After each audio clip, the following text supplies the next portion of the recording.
ताज़ा खबरों के लिए कोणार्क न्यूज़ को सब्सक्राइब करें और बेल आइकन ज़रूर दबाएं। अपना शहर, अपनी बातें, अपना शहर, अपनी बातें, सुबह शाम हर रोज आपके लिए लाते, हम आपके लिए लाते। कहीं पे चोरी, कहीं पे डाका, ब्रेकिंग न्यूज में बघुन टाका, मंत्री मौजी पाड़े का काका, न्यूज अपनी चटपटा पटाका, पटा पटाखा पटा पटाखा। खबर दर खबर पहुँचे आपके घर, देखे न्यूज ये पूरा शहर। News, reviews and interviews, fresh and hot, without excuse. Without excuse, without excuse. So tune in, keep watching. पूरे शहर की बातें, अपना शहर, अपनी बातें, अपना शहर, अपनी बातें, सुबह शाम हर रोज आपके लिए लाते, हम आपके लिए लाते। कोणार्क, अपना शहर अपनी बातें। नमस्कार, मैं पूजा कुमावत आप सभी का स्वागत करती हूँ कोणार्क न्यूज़ अपना शहर अपनी बातें के इस नए एपिसोड में। आइए डालते हैं एक नज़र आज की खबरों पर। कोणार्क, अपना शहर अपनी बातें। महानगर पालिका में स्थायी समिति सभापति का चुनाव होने वाला है। इस पर सत्ता पक्ष शिवसेना शहर प्रमुख राजेंद्र चौधरी का क्या है कहना, आइए जानते हैं। ऐसा है कि 22 तारीख को स्टैंडिंग के सदस्य चुनने का चुनाव है और ये उल्लासनगर महानगर पालिका में शिवसेना आरपीआई टीओके की सत्ता है और स्टैंडिंग चेयरमैन भी शिवसेना या टीओके आरपीआई का बनता है, तो ही ये शहर का विकास करने के लिए विकास को गति मिलेगी और वो सभी एक ही पार्टी की सत्ता रहेगी तो ही विकास की गति मिल सकती है। अगर स्टैंडिंग का चेयरमैन बीजेपी का बन गया तो मेरे को नहीं लगता है विकास होगा। विकास करना है तो बीजेपी ने भी खुद होके सत्ता में शामिल न होते हुए स्टैंडिंग कमेटी का चेयरमैन बनाने की कोशिश नहीं करनी चाहिए। विरोध में है तो विरोध में रहना चाहिए, नहीं तो जब स्टैंडिंग का चेयरमैन उनका बनता है और बनाने की कोशिश बीजेपी करती है तो फिर सत्ता में जो लोग बैठे महापौर उपमहापौर उनके ऊपर आरोप करने का उनको अधिकार नहीं रहता है। यह पहली बार होगा कि ऑनलाइन चुनाव होने वाला है। हाँ, तो इसको लेकर के मतलब किस तरीके की तैयारी है कि कोई अपने नगर सेवक दूसरी तरफ न जाए? नहीं, ऑनलाइन चुनाव रहे या हाथ ऊपर करके चुनाव रहे, चुनाव में जिसको जहाँ जाना चाहिए वो जाता है, उसमें फिर कोई कुछ नहीं कर पाता है। तो ये चुनाव है, चुनाव के तरीके से होते हैं और चुनाव होंगे, चुनाव होने में कोई गड़बड़ी नहीं होगी। जिस तरीके से चुनाव गवर्नमेंट ने घोषित किया उस तरीके से चुनाव हो जाएंगे। कोणार्क, अपना शहर अपनी बातें। प्रधानमंत्री स्वनिधि योजना के तहत छोटे व्यापारी को लोन की सुविधाएं दी जा रही है। आइए जानते हैं खबर विस्तार से। हे पंतप्रधान स्वनिधी योजना ही आपले माननीय पंतप्रधान नरेंद्रजी मोदी यांनी यांच्या संकल्पनेतून ही योजना आहे। ह्या योजनेअंतर्गत लॉकडाऊनच्या कालावधीमध्ये जे फेरीवाले आहेत त्या फेरीवाल्यांच्या एकूण व्यवसायावर परिणाम झाल्यामुळे एकूण त्यांच्या पूर्ण कुटुंबावर आर्थिक विपरीत परिणाम होऊ नये म्हणून ही शासनाने राबवलेली योजना आहे। आपण पूर्ण उल्हासनगर शहरामध्ये 2500 लोकांचं सर्वेक्षण या विभागामार्फत केलेलं होतं, परंतु आपल्या उल्हासनगर महापालिकेला 6080 लोकांचं टार्गेट हे शासनानं लोकसंख्येच्या प्रमाणात ठरवून दिलेले। त्याप्रमाणे आपण सर्वेक्षण झालेले 2500, पण आपल्याला टार्गेट आले 6080। तर त्यापैकी आपण रजिस्ट्रेशन आपले आजपर्यंत 1500चा आकडा गाठलेला आहे आणि जवळजवळ 41 लोकांना लोन सँक्शन झालेलं आजची स्थिती अशी आहे। तर आपण येणाऱ्या 10 दिवसामध्ये आपण 3000च्या पुढं आकडा रजिस्ट्रेशनचा जाईल आणि त्याचबरोबर त्यांना लोन सँक्शनचं पण आम्ही वैयक्तिक पातळीवर प्रत्येक मंगळवारी आम्ही बँकेचं त्यांची बैठक घेतो। फेरीवाल्यांच्या संदर्भात काय अडचण असेल बँकाला आणि बँकाच्या वतीनं समजा त्यांची अडचण असेल, हे दोन्हीचा समन्वय साधून आम्ही फेरीवाल्या संघटनेचे पदाधिकारी पण बैठकीला बोलवतो, बँकेचे प्रतिनिधी, एनएवल विभागाचे सगळे कर्मचारी आणि माननीय आयुक्तांच्या मार्गदर्शनाखाली हा कार्यक्रम जास्तीत जास्त फेरीवाल्यांचं सर्वेक्षण रजिस्ट्रेशन होऊन त्यांना या योजनेचा लाभ मिळाला पाहिजे। सर हे कशा प्रकारे फेरीवाल्यांनी नाही, ह्या- रजिस्ट्रेशन केलं पाहिजे? फेरीवाल्यांनी कसं आहे, तो ज्या क्षेत्रामध्ये व्यवसाय करतो तर त्या क्षेत्रातलं त्याच्याकडं आपण रजिस्ट्रेशन केलेलं आहे, पूर्वी आपलं सर्वेक्षण केलेलं आहे, तर त्या सर्वेक्षण करून आपण त्यांना प्रमाणपत्र दिलेलं आहे. तर त्या प्रमाणपत्र असेल, त्याच्यानंतर त्याचं आधार कार्ड असेल, वोटिंग कार्ड असेल आणि बँक पासबुक, ह्या 3 गोष्टी महत्त्वाच्या आहे. आणि आधार कार्ड हे मोबाईलला अटॅच असलं पाहिजे. तर हे सँक्शन झाल्यानंतर बँक त्यांना 10,000 रुपये लोन देईल आणि ते वर्षभरामध्ये त्यांनी फेडायचं आहे. कशा प्रकारे फेडायचं त्यांना? त्यांच्या व्यवसायाच्या माध्यमातून जे आहे ते 1 वर्षामध्ये त्यांनी फेडायचं आहे. तर त्यांना फेडल्याच्यानंतर 60% जे जास्तीचं व्याज आहे ते वरचं त्यांना भरायचं, बाकी 7% त्यांना व्याजामध्ये सूट मिळणार आहे. अशा प्रकारची योजना आहे. तर त्याला आपल्या माध्यमातून मी सर्वांना विनंती करतो की जास्तीत जास्त फेरीवाल्यांनी याच्यामध्ये सहभाग नोंदवून रजिस्ट्रेशन करून हे योजनेमध्ये सहभाग होऊन योजनेचं यश वाढवावं, असं उल्हासनगर महापालिकेच्या वतीने मी विनंती करतो. धन्यवाद. कोणार्क, अपना शहर अपनी बातें. समाज सेवक शिवाजी अगड़े ने सेंट्रल हॉस्पिटल की असुविधाओं के विषय पर आंदोलन की चेतावनी दी. आइए जानते हैं क्या है उनका कहना. उल्लासनगर के प्रसिद्ध सेंट्रल अस्पताल यानी कि मध्यवर्ती अस्पताल की बात करें तो लगातार हम आपको बताते आ रहे हैं कि किस प्रकार से ये एक महत्वपूर्ण अस्पताल है. कई गांव यहाँ पर जो है गरीब वर्ग के लोगों का उपचार के लिए यहाँ पे आते हैं, दूर दराज से कई शहर भी जो है यहाँ पे उपचार के लिए आते हैं. लेकिन जिस तरीके से अक्सर ही ये देखने को मिला है कि यहाँ पे जो यंत्रणा है उपचार की वो काफ़ी कम है और काफ़ी कमज़ोर है. वहीं पर जब प्रशासन से, अस्पताल प्रशासन से बात करें तो उनका कहना रहता है कि डॉक्टर्स की कमी की वजह से जो है यहाँ पर चीज़ें, उपचार ठीक से नहीं हो पाता है. वहीं पर यदि टेक्निकल चीज़ों की बात करें यानी उपकरणों की बात करें तो वो भी जो है काफ़ी कम रहते हैं. तो अक्सर जो है ये विवाद उठता रहा है और अक्सर जो है सवाल उठता रहा है. एक बार फिर से जो इस मुद्दे को शिवाजी रगड़े जी ने जो है उठाया है. किस प्रकार से उसको उठाया, इस बार ये जानने की कोशिश करते हैं कि किस तरीके से जो है सेंट्रल अस्पताल में जो यंत्रणा है उसे मजबूत करने की कोशिश और पत्र व्यवहार किया जा रहा है. सबसे पहले तो आपका स्वागत है. और बहुत ही महत्वपूर्ण बात पे जो है पहले भी इसके ऊपर काफ़ी लोगों ने जो है प्रतिक्रिया की है, काफ़ी कोशिश की है, लेकिन जिस तरीके से दौरे हुए, बड़े बड़े नेताओं ने भी दौरे किए, आश्वासन देके गए, लेकिन वो सिर्फ एक आश्वासन ही रह गए, लेकिन किसी भी तरीके की यंत्रणा में कोई सुधार देखने को नहीं मिला. काफ़ी पत्र व्यवहार भी इस पर किया गया, लेकिन परिस्थिति जो कि तो है. एक महत्वपूर्ण अस्पताल है, करीबन 100 से भी अधिक गांव और कई बड़े शहर भी जो है, जो गरीब वर्ग के लोग हैं यहाँ उपचार के लिए आते हैं, लेकिन उपचार मिल नहीं पाता.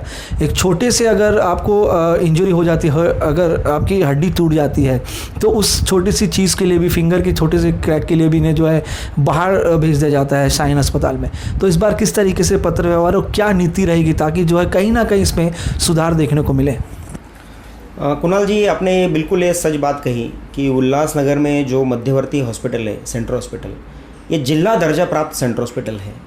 जैसा हमने देखा कि करीबन उल्लासनगर के साथ साथ करीबन आजू बाजू के 20 ऐसे शहर हैं और करजत से कसारा, मुरबाड से लेकर करीबन ऐसे 100 से 150 गांव होंगे जहां से आदिवासी है, गौर गरीब, कष्टगरी, जो मजदूर लोग हैं, वो अपना इलाज कराने के लिए सेंट्रल हॉस्पिटल में आते हैं.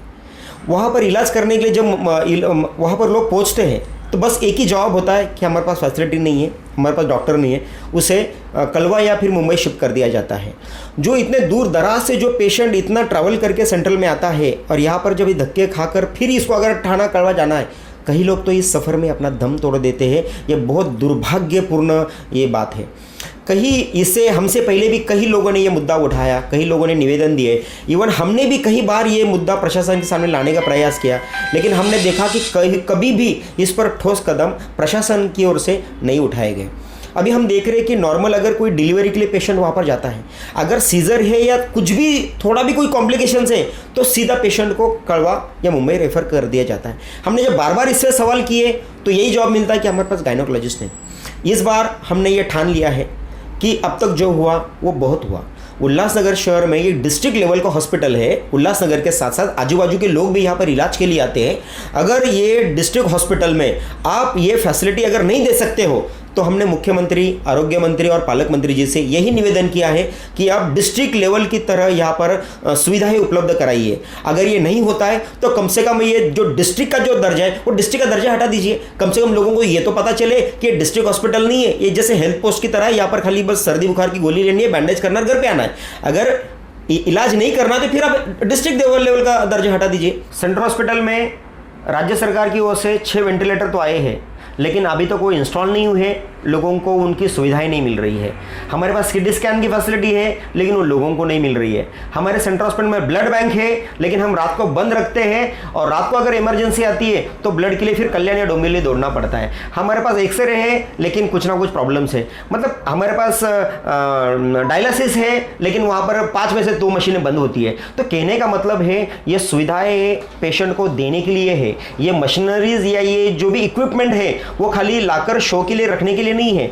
गौर गरीबों को इसकी सुविधा मिलनी चाहिए। तो कहीं ना कहीं यहाँ पर ये हॉस्पिटल प्रशासन के साथ साथ ये राज्य स्तरीय जो अधिकारी है कहीं ना कहीं इसे नज़रअंदाज कर रहे हैं, लोगों पर ध्यान नहीं दे रहे, इसलिए लोगों को ये फैसिलिटी नहीं मिल रही है।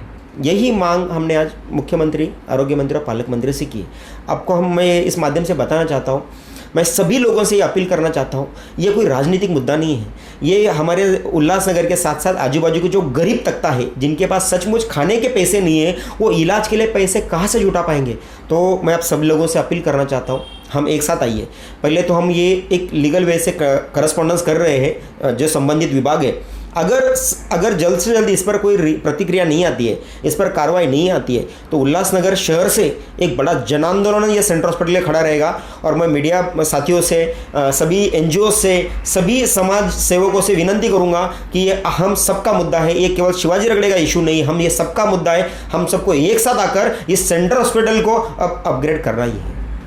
खैर, आपसे बात करके एक महत्वपूर्ण जो है संदेश ये मिला है जनता के लिए कि देखिए जो सुविधाएं हैं ये आपके लिए होती है और अगर सुविधाओं में कहीं कमी होती है तो इसमें जिम्मेदारी आपकी भी बनती है कि उस चीज़ के खिलाफ जो है आप भी आवाज़ उठाएं ताकि जो है कहीं ना कहीं यंत्रणा मजबूत हो। जिस तरीके से शिवाजी रगड़े जी ने भी कहा कि ये सिर्फ मुद्दा जो है राजनीतिक नहीं लेकिन एक व्यक्तिगत है। हर एक उस व्यक्ति का जो कि इस अस्पताल में गरीब तबका आता है, जो उपचार के लिए आता है, उसे भी इस चीज़ों से जुड़ना होगा। क्योंकि यदि आप किसी गंभीर समस्या से जूझते हैं तो उस समय जब आपको उपचार नहीं मिल पाता है और आपके पास पैसे की तंगी होती है तो आपको इसी अस्पताल में आना पड़ता है और यहाँ पे आने के बाद फिर आपको ये कहा जाता है कि यहाँ आपका उपचार नहीं हो पाएगा और फिर कोई बड़े अस्पताल में आपको जब रेफ़र किया जाएगा तो आप समझ सकते हैं कि उस समय में किसी की जान बचाना या फिर उपचार करने में कितना समय लग सकता है। तो ऐसे में यही निवेदन है, यही आपसे कोशिश है कि लोग भी जो है इस चीज़ को लेकर, इस अस्पताल को लेकर जो है इस यंत्रणा सुधार को लेकर जितना हो सके प्रयास करें और उस अस्पताल की सुधार की भूमिका में अपना भी किरदार अदा ज़रूर करें। कोणार्क, अपना शहर, अपनी बातें। शहर में प्रशासन और महानगर पालिका की तरफ से दी जाने वाली सुविधाओं का ठीक से ख्याल ना रखने की वजह से सुविधाएं कैसे होती है गायब, आइए जानते हैं हमारे स्पेशल रिपोर्ट में। जनता की एक अपनी ही दुनिया होती है, जनता के लिए क्या काम किए जाते हैं जनता भूल जाती है। क्योंकि जनता की जिस तरीके से मैंने कहा कि एक अलग ही दुनिया होती है कि जनता के लिए क्या किया जा रहा है या फिर जनता के लिए क्या किया जाना है उसके बारे में शायद ही जनता जो है ध्यान देती होगी। लेकिन आज इस खबर में आपको बताना चाहेंगे कि पिछले साल जो है प्रशासन द्वारा एक काम किया गया था जो कि शहर भर में लघु शंखा के लिए ये जो शौचालय बनाए गए थे, आप मेरे पीछे ठीक देख सकते हैं, इस तरीके के जो शौचालय शहर भर में लगाए गए थे। लाखों रुपए जो है इसके ऊपर खर्च किए गए थे। लेकिन जिस तरीके से हमेशा यही देखने को मिलता है कि काम तो अच्छे किए जाते हैं लेकिन देख रेख में जो है कहीं ना कहीं जो है गलतियाँ की जाती है, जिसके वजह से परिणाम ये होता है कि जो लाखों करोड़ रुपए रहते हैं वो यूं ही ज़ाया हो जाते हैं। अब आप देख लीजिए कि पिछले साल ही ये शहर भर में शौचालय बनाए गए थे जो कि लघु शंखा के लिए, जो कि मुत्री घर बनाए गए थे। इसकी परिस्थिति आज क्या है वो हम आपको बताना चाहेंगे। सबसे पहले देख लीजिए कि स्वच्छ भारत अभियान देश भर में जो है चलाया जा रहा है ताकि देश जो है स्वच्छ हो, एक रूप बदले देश का। लेकिन आप ये देख सकते हैं कि जो प्रशासनिक योजनाएं हैं वो किस तरीके से साफ सुथरी नज़र आती है। यहाँ पे और गौर करने वाली हम बात ये भी बताएंगे आपको कि यहाँ पर जो है कई चीज़ें असामाजिक तत्वों द्वारा चोरी कर ली गई है। यहाँ पे पाइप जो नल था वो लगा हुआ था, लाइट थी जो लगी हुई थी और ठीक इस शौचालय के ऊपर जो है पानी की टांकियाँ हुआ करती थी। लेकिन अब परिस्थिति तो ख़राब ही ख़राब है, लेकिन उसके साथ ही जो है जो सामान यहाँ रखा था जो कि उपयोग में आने वाला था उसे जो असामाजिक तत्वों ने बेचकर नशे के सामान खरीद लिए हैं और पैसा बर्बाद कर चुके हैं। बात यह है कि यहाँ पर प्रशासन के साथ साथ कहीं ना कहीं जनता की भी भूमिका होती है कि जब आपके लिए सरकार कोई संपत्ति बनाती है, यानी किस तरीके की योजनाएं बनाती है जिसे आपको उपयोग हो, लेकिन आप उसका उपयोग नहीं करते हैं, आप इस तरीके से जो है गंदगियाँ करते हैं, जिसकी वजह से यह होता है कि लाखों करोड़ रुपए के टेंडर पास किए जाते हैं और फिर जो है वो कहीं भी नज़र नहीं आते। यानी कि हम यही कहना चाहेंगे कि आप समझ लीजिए कि इस शौचालय के निधि से जो कि मेंटेनेंस इसे रखना है, जो कि इसे बनाना है, शहर भर के कई जगहों पर इसे लगाया गया था, उससे कितने लोग जो है लखपति या फिर करोड़पति बन गए होंगे। लेकिन हालात आप देख लीजिए कि 1 साल के बाद इसकी क्या परिस्थिति यहाँ पर देखने को मिलती है।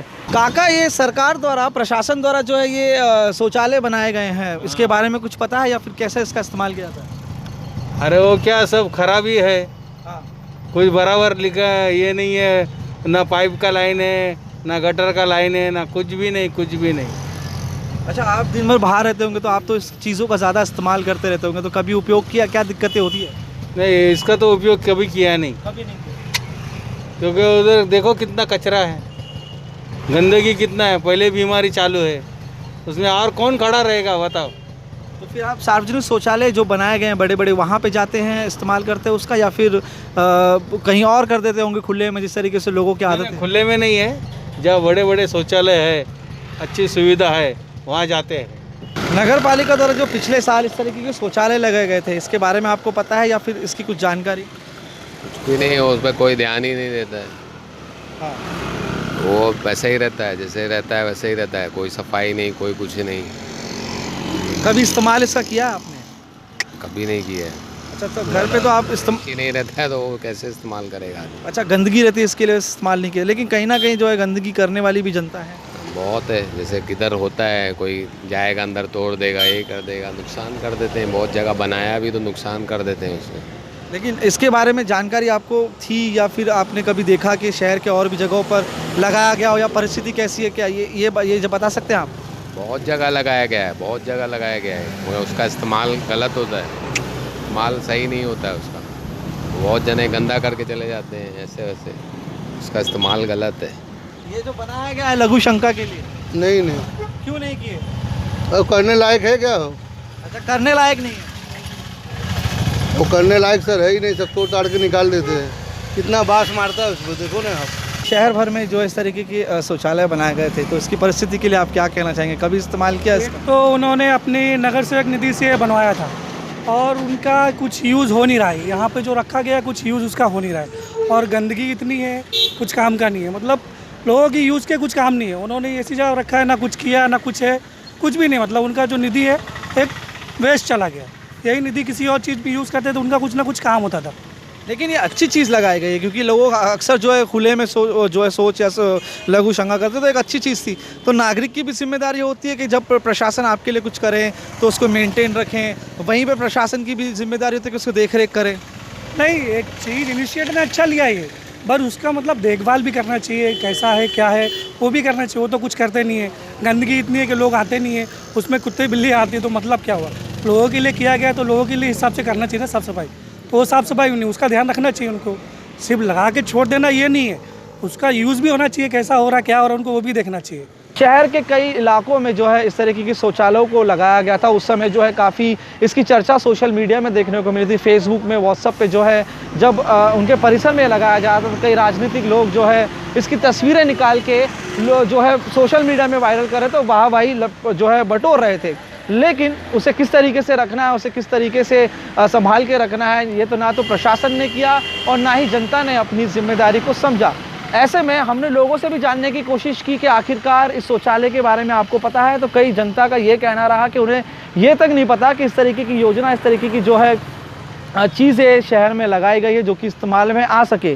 तो यही आप अंदाज़ा लगा सकते हैं कि जो सरकार या प्रशासन आपके लिए कुछ योजना बनाती है, इसकी जानकारी आपके पास होती नहीं।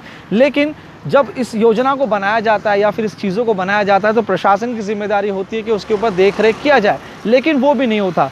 तो मोटा मोटी बात ये होती है कि प्रशासन जो है खर्च कर देता है लाखों करोड़ों रुपए, लेकिन उसके ऊपर देख रेख नहीं करता। वहीं पे जनता का भी ये हाल है। शुरुआत में कहा कि एक अपनी दुनिया होती है, वो जो है अपनी चीज़ों को समझ नहीं पाते, जिम्मेदारियों को समझ नहीं पाते, जबकि ये सारे खर्चे जो है उनके पैसों से ही, उनके टैक्स से ही जो है किए जाते हैं। तो यहाँ पर प्रशासन को भी और जनता को भी दोनों को ही जागरूक होना पड़ेगा। प्रशासन को ये कि जब आप कोई चीज़ को तैयार करते हैं लोगों के उपयोग के लिए तो उसका मेंटेनेंस किया जाए। वहीं पे जनता की ये जिम्मेदारी बनती है कि आप उसको उपयोग करें और ये देख रेख करें कि वो किसी भी तरीके से ख़राब ना हो, क्योंकि सरकार की संपत्ति जो है वो कहीं ना कहीं नागरिकों के लिए होती है, तो नागरिक भी इसमें जो है अपनी भूमिका निभाएं। अब देखना यह है कि पिछले साल जो कि शौचालय बनाए गए थे जो कि आधे से ज़्यादा लापता हो चुके हैं और आपने ये परिस्थिति देख ली कि किस तरीके से है। आप जो है शहर में जाके इन शौचालयों की हालत देख सकते हैं, वो इसी तरीके से कई जगहों पर तो चोरी भी हो चुकी है। अब देखना है कि इनके ऊपर सुधार किस प्रकार से आता है, क्योंकि करोड़ों रुपए इस योजना के ऊपर खर्च किए गए हैं। कोणार्क, अपना शहर, अपनी बातें। कोविड-19 के कार्यकाल में विभिन्न संस्थाओं से ली गई जमीन की वापस मांग पर आइए जानते हैं क्या है कहना महानगर पालिका के जनसंपर्क अधिकारी का। मनसे द्वारा पत्र दिया गया है या और कई विविध राजकीय पक्ष या संगठनों द्वारा कुछ डिमांड की गई है कि महानगर पालिका की जो मालमत्ता है उसको खाली करो। कुछ लोग बोलते हैं खाली करो, कुछ लोग बोलते हैं महानगर पालिका की प्रॉपर्टी के अंदर तुम कोविड मरीजों का इलाज करो। उदाहरण के तौर पर तरन तालाब, उदाहरण के तौर पर शाला नंबर 14, 28, हमारे शहीद जनरल अरुण कुमार वैद्य सभागार, ऐसे डिमांड होती है। और कुछ लोग बोलते हैं कि ये खाली करो, ठीक है, लेकिन आज की परिस्थिति ऐसी है, सभी स्कूल और कॉलेजेस बंद है, जो भी काम चल रहा है ऑनलाइन चल रहा है।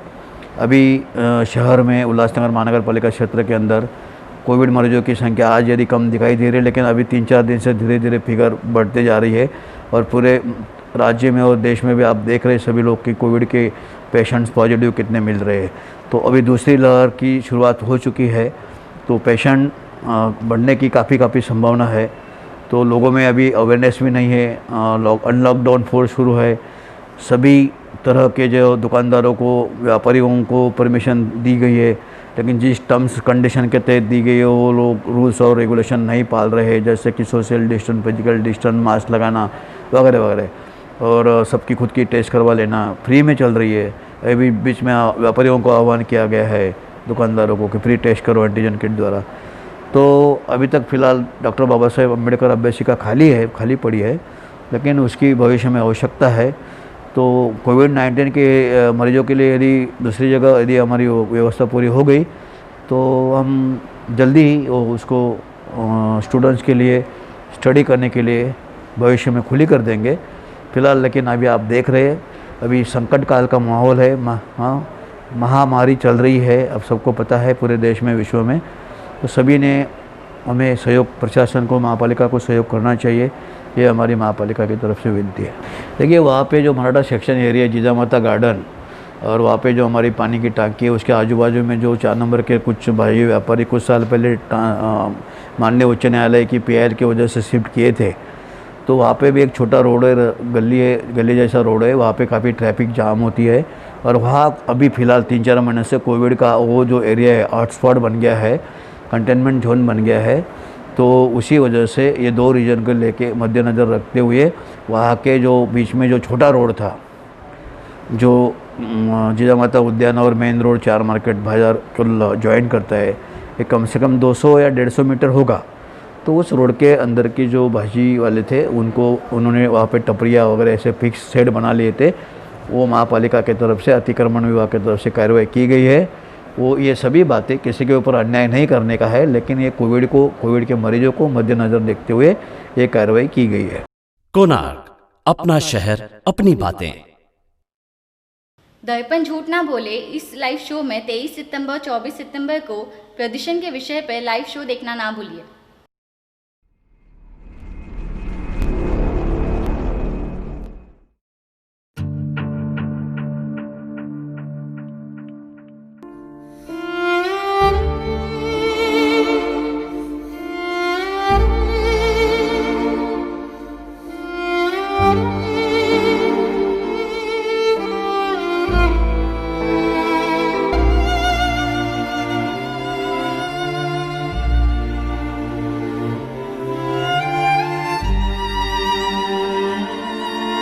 उत्सव के नाम पे इतना प्रदूषण क्यों? बिना सोचे समझे अंधाधुंध पेड़ काटकर हम मनुष्य कब तक जी पाएंगे? मॉडर्निज्म के नाम पर इस प्लास्टिक प्रदूषण का जिम्मेदार कौन? शहरों में बढ़ते हुए ध्वनि प्रदूषण को कौन रोकेगा? भारत में नदियों को मां का दर्जा दिया जाता है और इस मां रूपी नदियों को क्यों इतना प्रदूषित किया गया है? ऐसे कई मुद्दों के जवाब देंगे संबंधित व्यक्ति 23 और 24 सितंबर को शाम 7 बजे। देखना न भूलिए। दर्पण झूठ न बोले।